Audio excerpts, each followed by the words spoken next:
السلام علیکم، welcome to my YouTube channel easy Urdu story. اگر آپ کو بھی کہانیاں سننا پسند ہیں تو ابھی میرے چینل کو سبسکرائب کر لیجئے اور بیل نوٹیفیکیشن کے بٹن کو بھی پریس کر دیجئے تاکہ آپ کو مل سکیں ویڈیو اپڈیٹس۔ اے صاحبو، یہ بدنصیب ایران کے ایک شریف خاندان سے تعلق رکھتا ہے۔ میرے مرحوم والد کا شمار گنے چنے امرا میں ہوتا تھا۔ خدا کے فضل و کرم سے ہمارے ہاں کسی چیز کی کوئی کمی نہیں تھی۔ میرے والد نے میری پرورش بڑے ناز و نام سے کی تھی۔ جب میں ذرا ہوشیار ہوا تو ایک بڑے عالم فاضل کو میری تعلیم و تربیت کے لیے مقرر کر دیا گیا۔ مجھے بچپن سے ہی تحصیل علم سیکھنے کا شوق تھا۔ بڑی محبت اور توجہ سے پڑھتا تھا۔ کچھ اور ہوش سنبھالا تو مختلف عالم و فاضل کے استادوں سے پڑھنا شروع کیا اور سن بالغت تک ہر علم میں اتنی قابلیت اہم پہنچائی کہ میری عالمیت اور قابلیت کا شہرہ ایران سے نکل کر ہندوستان تک جا پہنچا، اور وہاں کے بادشاہ نے اپنے ایک سردار کو بے شمار تحفوں کے ساتھ یہ پیغام دے کر بھیجا کہ اگر تحصیل علم سے فارغ ہو کر میں ہندوستان کے دربار کا رخ کروں تو وہاں میری خاطر پذیرائی کی جائے گی۔ میں ممکن تھا کہ اپنے شوق کے باوجود اتنے دور دراز کے سفر پر آمادہ نہ ہوتا، مگر ایران کا بادشاہ ہندوستان کے بادشاہ کا دوست تھا اور اس نے ان دوستانہ تعلقات کو پائیدار کرنے کے لیے مجھ پر زور ڈالا کہ میں ہندوستان کے بادشاہ کی پیشکش منظور کر لوں۔ چنانچہ میں نے سفر کی تیاری شروع کی اور ایک قافلے کے ساتھ ہندوستان کی طرف چل دیا، مگر بدقسمتی سے ابھی ہمیں سفر کرتے کچھ دن ہی ہوئے تھے کہ ایک رات ہمارے قافلے پر ڈانگوں نے حملہ کر دیا، بہت سے مرد و عورتوں کو قتل کر دیا۔ پریشانیوں اور ابتاری کی حالت میں جس کا منہ جس طرف اٹھا بھاگ نکلا، میں بھی اپنی جان بچا کر بھاگا اور کئی دن تک ادھر ادھر بھاگنے کے بعد آخر ایک شہر میں جا نکلا۔ بھوک اور تھکن سے میرا برا حال تھا، قدم اٹھانے کی بھی سکت نہیں رہی تھی۔ مجبوراً نڈھال ہو کر ایک دکان کے سامنے بیٹھ گیا۔ وہ ایک درزی کی دکان تھی۔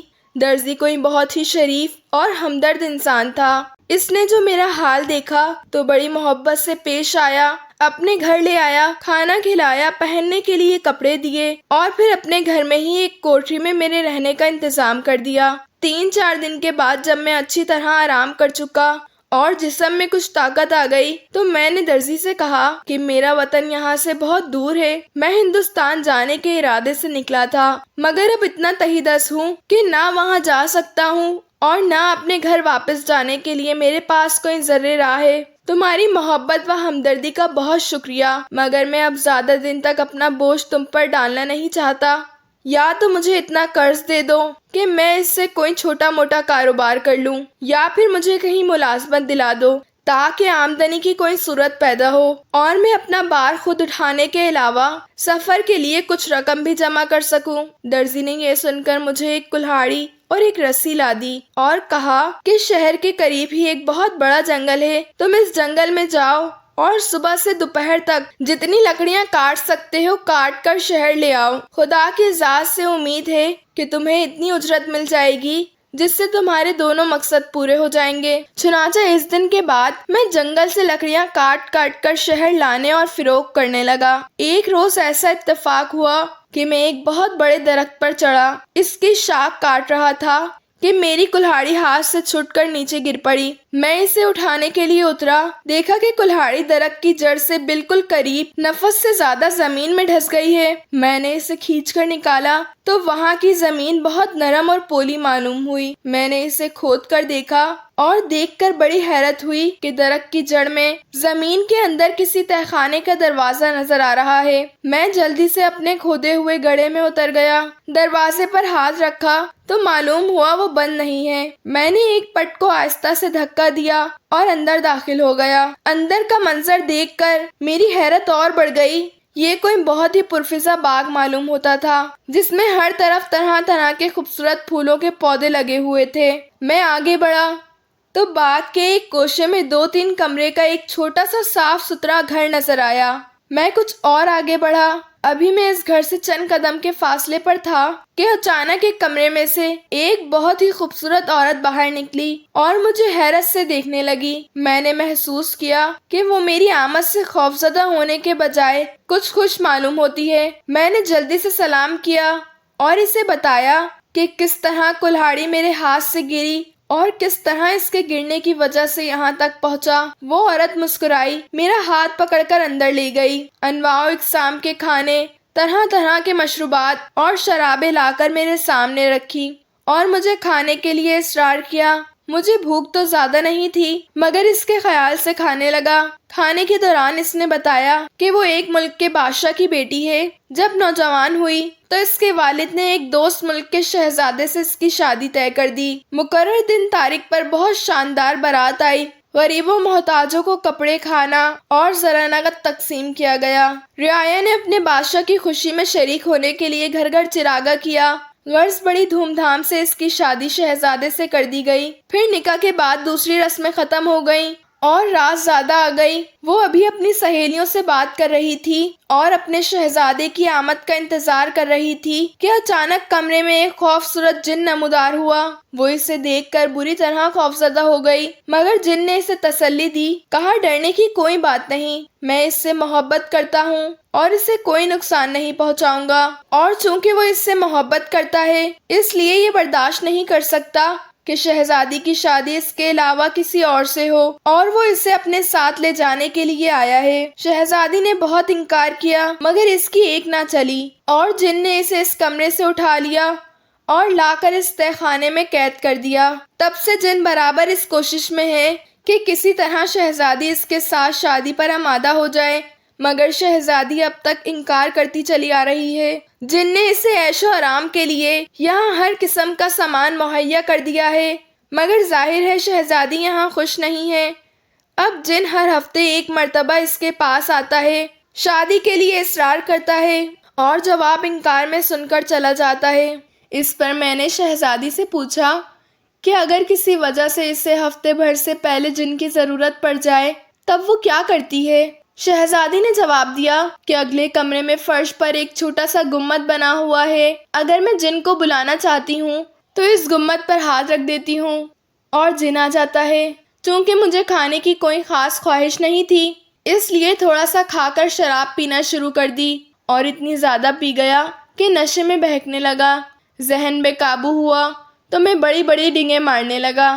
میں نے کہا کہ وہ جن بھلا میرے سامنے کیا چیز ہے؟ مقابلے پر آیا تو کلہاڑی کا ایسا ہاتھ ماروں گا کہ سر تن سے کٹ کر دور جا گرے گا اور پھر اسے قتل کر کے تمہیں اس قید سے نجات دلا دوں گا۔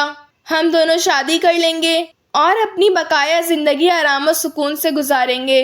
کہاں ہے وہ جن؟ ذرا اسے بلاؤ تو۔ شہزادی نے ہرچند مجھے سمجھایا مگر میں نہیں مانا اور دوسرے کمرے میں جا کر اس گنبد پر زور سے لات مار دی۔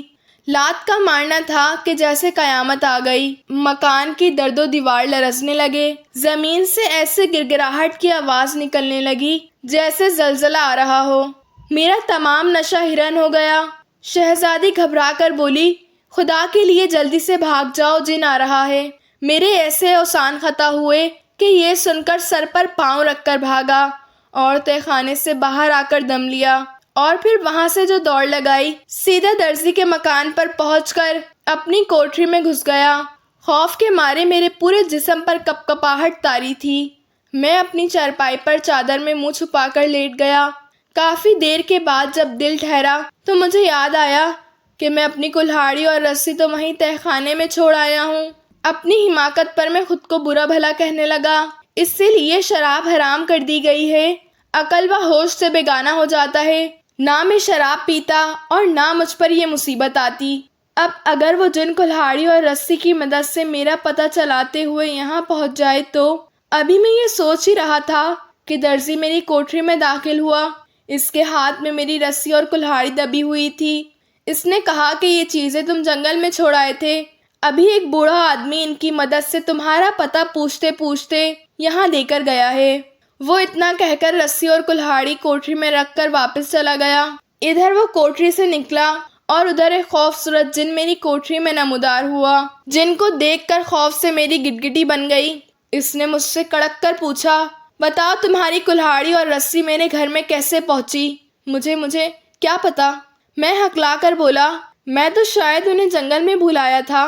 تم جھوٹ بکتے ہو، جن دھاڑا، قید خانے میں تمہاری موجودگی کے اور بھی آثار موجود ہیں۔ اور اتنا کہہ کر اس نے مجھے گربان سے پکڑ لیا اور اپنے جادو کے زور سے آن ہی آن میں مجھے تہہ خانے میں واپس لے آیا۔ میں نے دیکھا کہ شہزادی بیٹھی رو رہی ہے۔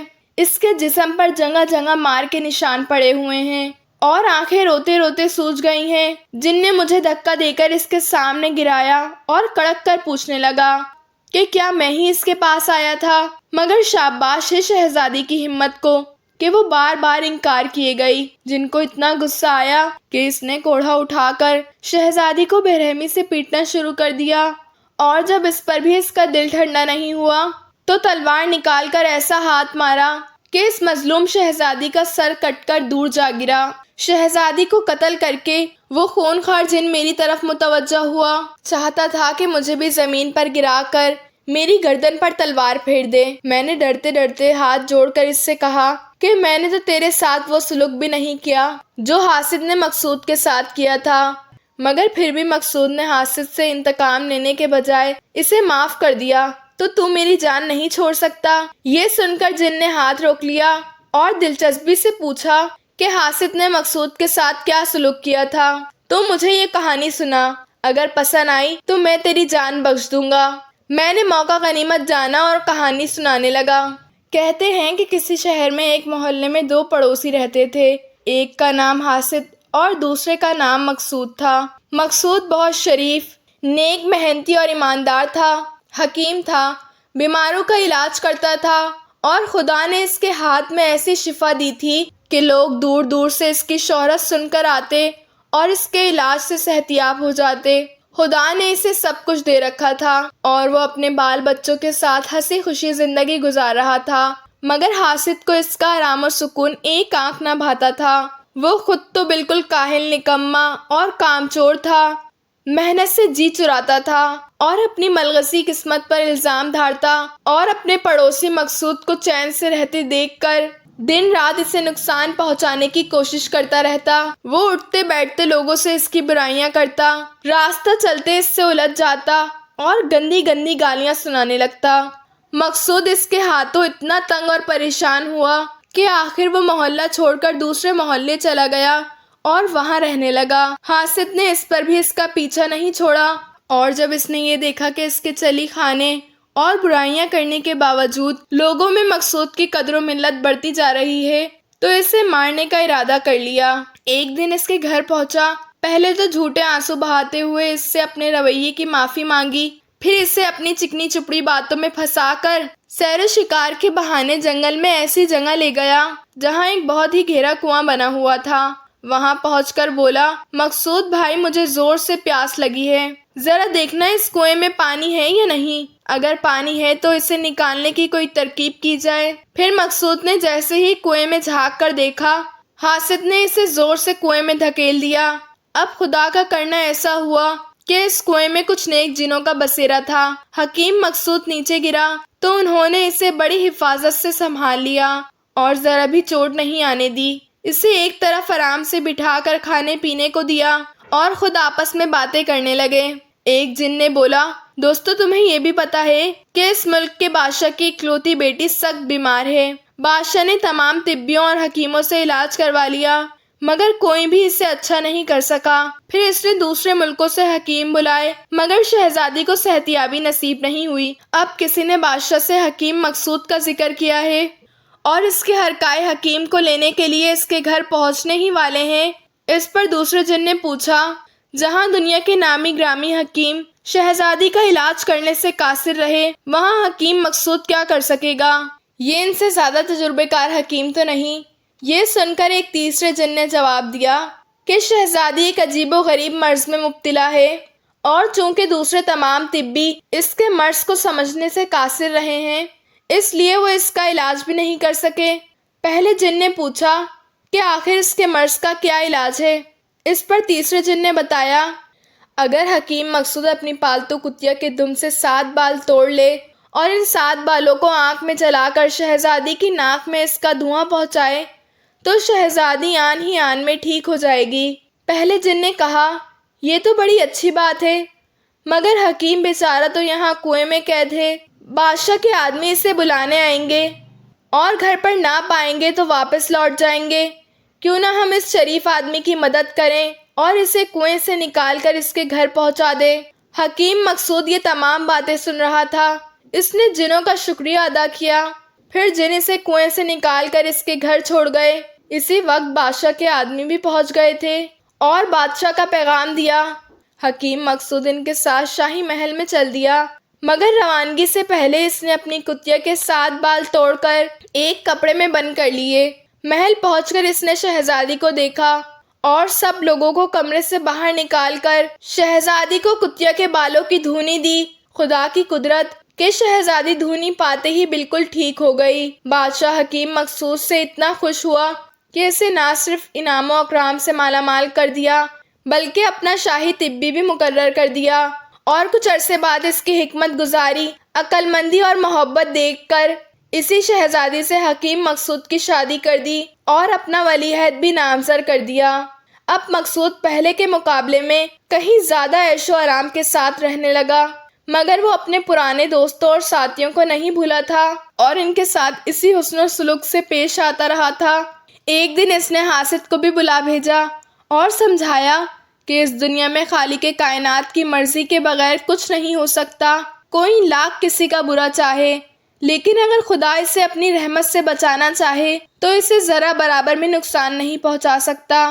دیکھ لو، تم نے اپنی دناست میں جو میرے ساتھ برائی کی تھی وہ میرے حق میں کتنی بڑی اچھائی بن گئی ہے، مگر جاؤ، میں تمہارے اس تمام سلوک کے باوجود تمہیں معاف کرتا ہوں۔ اور اس نے یہ کہہ کر نہ صرف حاسد کو مال و دولت دیا بلکہ اسے ملازمت بھی دے دی تاکہ وہ خود بھی کام کر کے محنت سے روزی کماتا رہے۔ حاسد اس کے زیر عمل اتنا پشیمان ہوا کہ بجائے دل سے اپنی غلطیوں کی معافی مانگی اور آئندہ کے لیے وہ دونوں بہت اچھے دوست بن گئے۔ یہ کہانی میں نے جن کو سنا کر کہا کہ دیکھو، ایک وہ بھی تو جن تھے جنہوں نے بنا کسی جان پہچان کے حکیم مقصود کی مدد کی، اور ایک تم ہو کہ میری جان لینا چاہتے ہو۔ پھر حکیم مقصود کو دیکھو، اس نے اپنے جانی دشمن کو بھی معاف کر دیا اور تم بلا وجہ مجھے مارنے پر تلے ہو، جبکہ میں نے تمہیں کوئی نقصان بھی نہیں پہنچایا۔ جن میری بات سن کر سوچ میں پڑ گیا، پھر بولا اچھا جا، میں تجھے معاف کرتا ہوں، لیکن تیری وجہ سے شہزادی کی جان گئی ہے، اس لیے تھوڑی بہت سزا ضرور دوں گا۔ یہ کہتے ہوئے اس نے جادو کا کوئی منتر پڑھ کر مجھ پر پھونکا اور میں یکلم آدمی سے بندر بن گیا۔ جن نے مجھے پکڑا اور سمندر کے کنارے ایک بڑی بندرگاہ پر لا کر چھوڑ گیا۔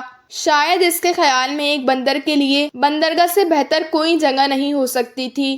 اتفاق سے دوسرے دن اس بندرگاہ پر ایک جہاز نظر انداز ہوا۔ میں نے جہاز اور اس کے کپتان کو پہچان لیا، وہ میرے ملک ایران کا جہاز تھا۔ چنانچہ میں نے اشاروں سے جہاز کے کپتان کو یہ بتانے کی کوشش کی کہ میں اس کے جہاز پر سوار ہونا چاہتا ہوں۔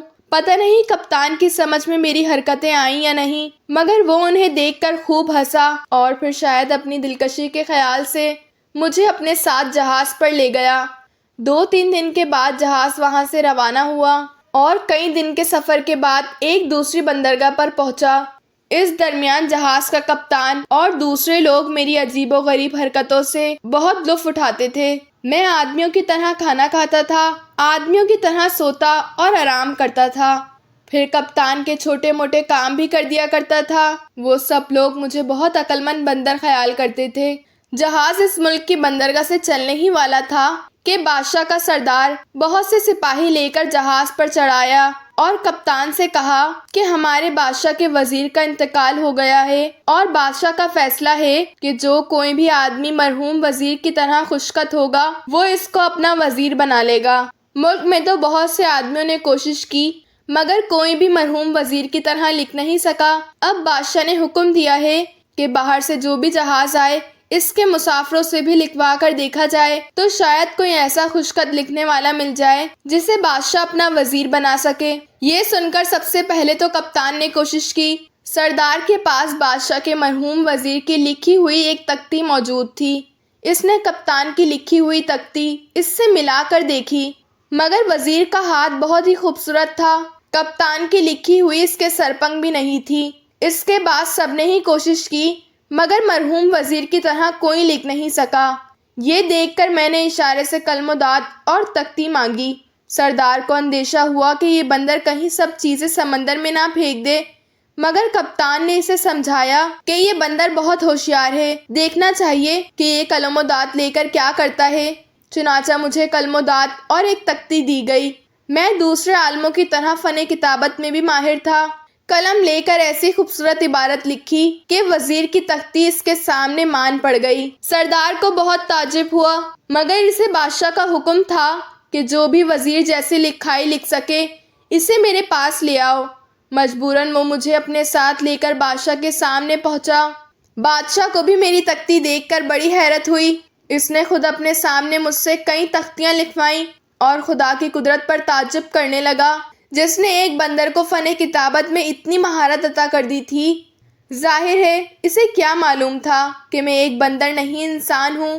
بہرحال چونکہ وہ عہد کر چکا تھا، اس نے مجھے اپنا وزیر بنا دیا۔ سارے درباری حیران تھے کہ ایک بندر وزیر، بھلا ایسا بھی کہیں ہوا ہے؟ مگر میں نے کچھ ہی دنوں میں بادشاہ کے مختلف معاملات میں ایسے مفید مشورے دیے کہ وہ میری دانائی اور عالمیت کا کاہل ہو گیا۔ میں چاہتا تو اسے لکھ کر اپنے بارے میں بھی بتا سکتا تھا، مگر مجھے احساس تھا کہ یہ ایک ایسی بات تھی کہ چاہے میں کتنی بڑی قسم کھا کر بیان کرتا، کسی کو یقین نہ آنا تھا۔ چنانچہ خاموش رہا۔ پھر ایک دن ایسا آیا کہ بادشاہ نے کسی ضروری مشورے کے لیے مجھے اپنے محل میں طلب کیا۔ میں گیا تو بادشاہ زادی بھی اپنے والد کے پاس موجود تھی، اور بادشاہ نے اسے اس خیال سے جانے کے لیے نہیں کہا تھا کہ بھلا ایک بندر سے کیا پردہ، مگر شہزادی نے جیسے ہی مجھے دیکھا جلدی سے اپنا چہرہ دوپٹے سے چھپا لیا۔ بادشاہ نے حیران ہو کر اس کی وجہ پوچھی تو شہزادی نے بتایا کہ ابا جان، آپ جانتے ہیں کہ میں نے بچپن میں اپنے تایا سے جادو کی تعلیم پائی تھی، اور اسی جادو کے علم سے مجھ پر یہ راز کھلا ہے کہ یہ بندر نہیں بلکہ ایک عالم و فاضل انسان ہے۔ ایک جن نے اسے جادو سے بندر بنا دیا ہے۔ بادشاہ نے مجھ سے اس کی تصدیق چاہی اور میں نے اسے تمام ماجرا لکھ کر دے دیا۔ بادشاہ نے میری داستان پڑھ کر مجھ سے بہت ہمدردی ظاہر کی اور اپنی بیٹی سے کہا کہ اگر وہ جادو جانتی ہے تو کیا اپنے جادو سے مجھے بندر سے انسان نہیں بنا سکتی؟ شہزادی نے جواب دیا کہ مجھے انسان بنانے کے لیے اسے جن سے مقابلہ کرنا پڑے گا، اور یہ کہ اگر وہ جن اس سے زیادہ جادو جانتا ہوگا تو شہزادی پر غلب آ جائے گا، مگر بہرحال ایک مصیبت زدہ انسان کی مدد کرنا اس کا فرض ہے۔ چنانچہ وہ پوری کوشش کرے گی کہ جن پر قابو پا کر اسے مار دے اور مجھے پھر سے انسان بنا دے۔ اتنا کہہ کر شہزادی نے جادو پڑھنا شروع کیا۔ تھوڑی ہی دیر گزری تھی کہ ایک زوردار دھماکہ ہوا اور وہی جن جس نے مجھے بندر بنایا تھا غصے میں چیخو تاب کھاتا ہوا نمودار ہوا۔ شہزادی نے سخت لہجے میں اسے حکم دیا کہ وہ مجھے دوبارہ انسان بنا دے، ورنہ اسے ایسی سزا دی جائے گی کہ ہمیشہ یاد رکھے گا۔ جن نے دانت پیستے ہوئے کہا کہ شہزادی اسے کیا سزا دے گی، وہ خود شہزادی کو زندہ نہیں چھوڑے گا، اور یہ کہہ کر وہ فوراً جادو کے زور سے ایک خوفناک شیر بن کر شہزادی پر جھپٹا۔ شہزادی نے جلدی سے کوئی منتر پڑھا اور اس کے ہاتھ میں ایک تلوار آ گئی۔ شیر جیسے ہی اس کے قریب آیا، شہزادی نے تلوار کا ایسا ہاتھ مارا کہ شیر کا سر کٹ کر دور جا گرا۔ جیسے ہی سر زمین پر گرا، وہ زور سے چیخنے لگا اور چکر کھاتے کھاتے یکدم درد و بلاؤ بن گیا۔ شہزادی نے فوراً اپنے اوپر ایک منتر پڑھ کر پھونکا۔ میں اور بادشاہ یہ منظر حیرت سے دیکھ رہے تھے۔ منتر پڑھتے ہی شہزادی بھیڑیا بن گئی اور دودے بلاؤ کی طرح جھپٹی۔ دونوں میں خوب لڑائی ہوئی، یہاں تک کہ بھیڑیے نے دودے بلاؤ کو اپنے پنجوں میں دبوچ لیا۔ قریب تھا کہ وہ اس کی گردن کھینچ کھاتا کہ درد و بلاؤ جلدی سے انار بن کر ایک قریب کے درخت پر لٹک گیا۔ بھیڑیے نے ایک حست ماری اور پنجہ مار کر انار کو زمین پر گرا دیا۔ انار زمین پر گرا تو ٹکڑے بکھر گئے۔ بھیڑیا یعنی شہزادی مرغی بن کر انار کے بکھرے ہوئے دانے چن چن کر کھانے لگی۔ تمام دانے کھا کر اس نے چاروں طرف دیکھا کہ اب کوئی اور دانہ تو نہیں رہ گیا۔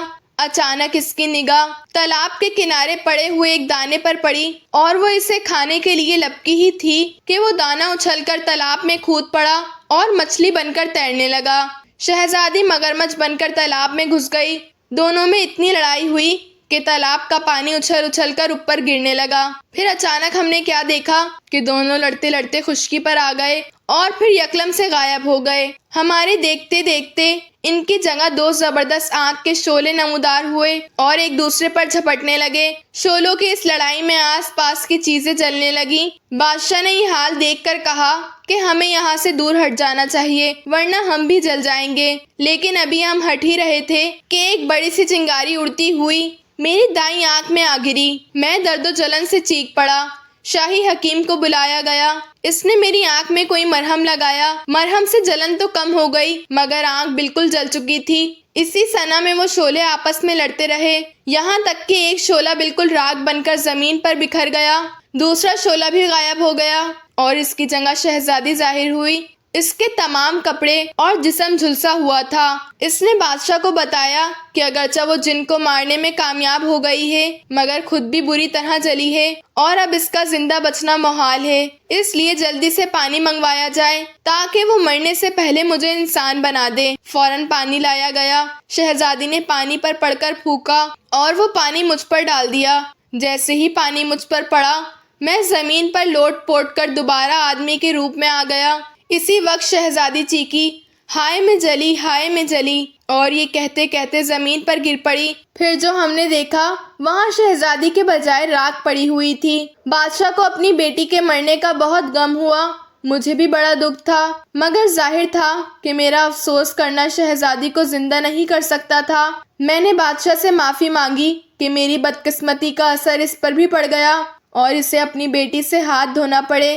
بادشاہ کو قدرتی طور پر میرے خلاف غم و غصہ تھا، وہ چاہتا تو مجھے جان سے مار سکتا تھا مگر اس نے پھر بھی رحم و فیاضی سے کام لیا۔ مجھ سے کہا کہ اس حادثے کے بعد وہ مجھے اپنی نظروں کے سامنے دیکھنا نہیں چاہتا، میں فوراً اس کی سلطنت سے نکل جاؤں اور دوبارہ ادھر کا رخ نہ کروں۔ چاہ و نہ چاہ میں وہاں سے چل دیا۔ جی میں سوچا کہ بغداد جا کر خلیفہ ہارون رشید کو اپنی دکھ بھری داستان سناؤں اور اس سے اپنی مدد کا طلب ہوں۔ راستے میں ان دو قلندروں سے ملاقات ہوئی اور ہم آج ہی شام ساتھ ساتھ بغداد میں داخل ہوئے۔ اس کے بعد جو کچھ ہوا وہ تو سب کو ہی معلوم ہے۔ دوسرے قلندر نے اپنی کہانی ختم کی تو جمیلہ نے تیسرے قلندر کی طرف دیکھا اور کہا کہ اب تم اپنا قصہ سناؤ۔ اگر تمہاری آپ بیتی بھی اسی طرح دکھ بھری اور عبرتناک ہے تو میں تم سب کا قصور معاف کر دوں گی۔ یہ سن کر تیسرے قلندر نے اپنی کہانی سنانا شروع کی۔ اور آپ میری کہانیاں کس ملک سے اور کس شہر سے دیکھ رہے ہیں